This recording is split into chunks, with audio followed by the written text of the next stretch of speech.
Today is Monday, and I have Joe Nayquonabe, the Commissioner of Corporate Affairs, and also Mel Towle, the Commissioner of Finance, and the Secretary-Treasurer, Sheldon Boyd. We are all here today to talk to Joe about the casino business. What was interesting is that I did some conference calls with the elders at the ALUs, and one of the questions they asked me is, what's going on with our casino? And so Joe is here to talk a little bit about that. And because of social distancing, you will not see Mel or Sheldon until later when we need to ask questions or explain other financial information. So Joe, here's my question to you. Sure. What's going on with the casino, and how is that impacting the Mille Lacs Band? Yeah, it was a huge decision for us to close the casinos. It's only been the second time in our entire history that we've closed the casinos. So obviously we didn't take that decision lightly. There's a tremendous impact to the band because of this, and I thought I'd just take a second to really walk through how things actually work and how we deliver distribution.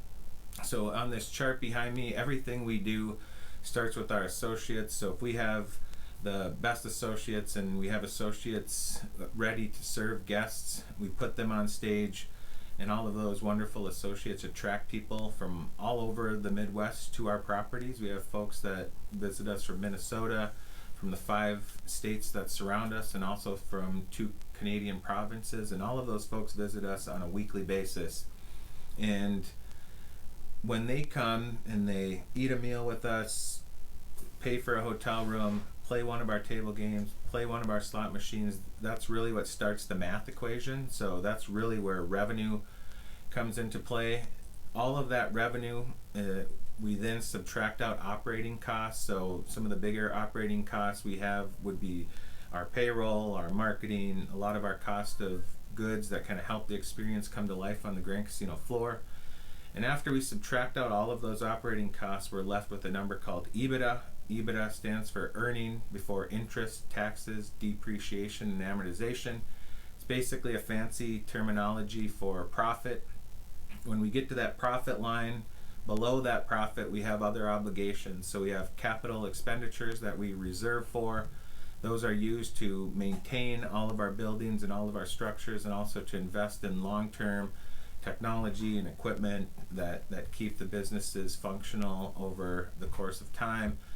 And then finally we subtract out our debt obligations, and once we get to that, after that we get to the bottom line, which are the remaining dollars and the remaining profits that we call distribution. So that's the amount of money and all of the dollars that we send over to the band. We send 100% of that distribution over to the tribe. And in a normal situation, once that distribution gets over to the tribe, it runs through what everybody probably knows of as the revenue allocation plan. So it literally funds all of the different things that affect our lives and our quality of lives as band members. So 35% of that distribution is for per capita payments. 25% of the distribution is for base government. So think about all of those services out there in the communities, the community centers, the HHS, all of those different things. The 15% is put into long-term savings. So that's invested into different equities, stocks, bonds, and other money market accounts. 8% is put into economic development, and that's used to invest in businesses for the growth of Mille Lacs corporate ventures.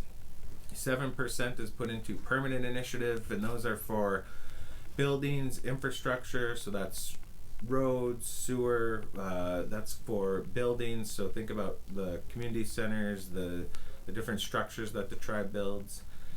The remainder goes 5% into housing initiatives, so that's for repairing houses, building houses, also providing for the home loan program. And then the final 5% goes into Circle of Health, which is obviously our single payer healthcare plan that pays a lot of our co-pays and does a bunch of things from a healthcare standpoint. So in a normal situation, this is how the distributions come over and how it really goes to work for the band. And I think in this new situation where we're at a closure, we obviously, it really messes up that whole equation. We don't have associates on site right now. We don't have guests coming through the doors just because of the pandemic.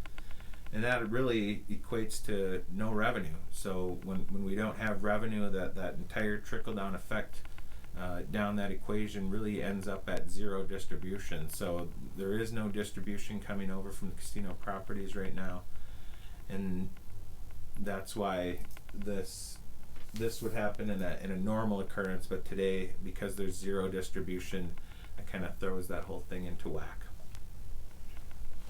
Good, thank you, Joe. I think it's important for Sheldon to come and talk about what that means when we talk about no distribution to the band since the closing of our casinos and other businesses. So we will let Mel Towle, Commissioner of Finance, and Sheldon Boyd come in and talk a little bit about the band as a whole and how that is impacting our net revenue allocation plan. Hello, my name is Sheldon Boyd. I'm the Secretary Treasurer for the Mille Band and Speaker of the Assembly of the Legislative Branch. I'm here to talk to and update membership on where things are during this time financially. That's the duties and responsibility of the Secretary Treasurer. And I wanted to point out that during these last couple months, with the casinos closing, the way things have been working for the past 20 years has been the profits of the casino have been part of the revenue allocation plan, where percentages are put into different areas for government operations and per capita. With the casinos closing recently, there's no more revenue coming from the casinos during this brief time. Now, what that means is we have to look toward the long-term savings and the finances of the band, and that falls squarely in the Office of the Secretary Treasurer and the Commissioner of Finance, Mel Towle here, and the Office of and OMB. So where things are is there's a proposed bill that we have drafted for consideration by Band Assembly, by our legislative branch, and that is to continue funds being provided for the adult membership during this time to get everyone through this pandemic. And that bill will be on the agenda tomorrow for consideration by the Band Assembly. And the way the process works is once there's an amount and a time period agreed upon, then it will be forwarded to the Chief Executive for signing into law. And a big picture look at things here, at least from my perspective, is that during this time, when the part of the job of the Secretary Treasurer is to evaluate where things are, and currently there's an evaluation of the finances of the band being planned, and if there's any small benefit from where we are right now, is that we'll have a real-time look at a catastrophic event, at least financially, for the band, and there's no more catastrophic event, I guess, than the casinos being closed. And so our eval will be able to take a look at that, and we'll be able to see what actually happened during that event, other than a theoretical situation. So that will help us plan better for anything in the future. And I wanted to make the point that during this time, the finances of the band is going to take a hit, a real good hit, but at least now and initially we can withstand that our situation that we're in right now. And as far as passing the bill, Mel Towle here, our Commissioner of Finance, has prepared a bill for consideration, and I'll let Mel speak a little bit to that bill right now. Go ahead, Mel. All right, thank you, Sheldon. Yeah, the draft bill that Sheldon's talking about, it's something that I've been working on for a few days, and as has already been described, there's not going to be a per cap payment for the month of May because of the casinos being closed. So what this proposed bill will do is it's to provide an economic stimulus payment to adult members of the band. And it's just something that I think is good legislation. I feel confident, that the elected officials are going to support it. I know there'll be a lot of question as far as what the amount is. The proposed legislation is for an amount that's greater than what the monthly per cap payment would have been.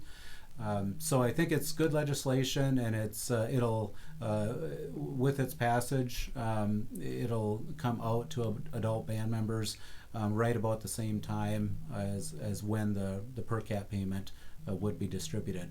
So I'm just happy to share that, and I'll turn it back over to Sheldon. Okay, well, I'd like to thank you for your time. This is a brief update, and again, practice safe social distancing, and everyone, thank you again. Bye now. I just want to say miigwech to Joe Nayquonabe, Commissioner of Corporate Affairs, Mel Towle, Commissioner of Finance, and our Secretary-Treasurer, Sheldon Boyd.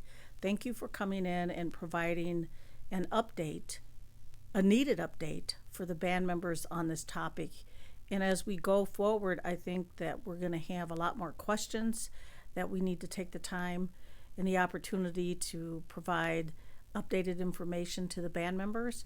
And miigwech to the band members for listening to this session.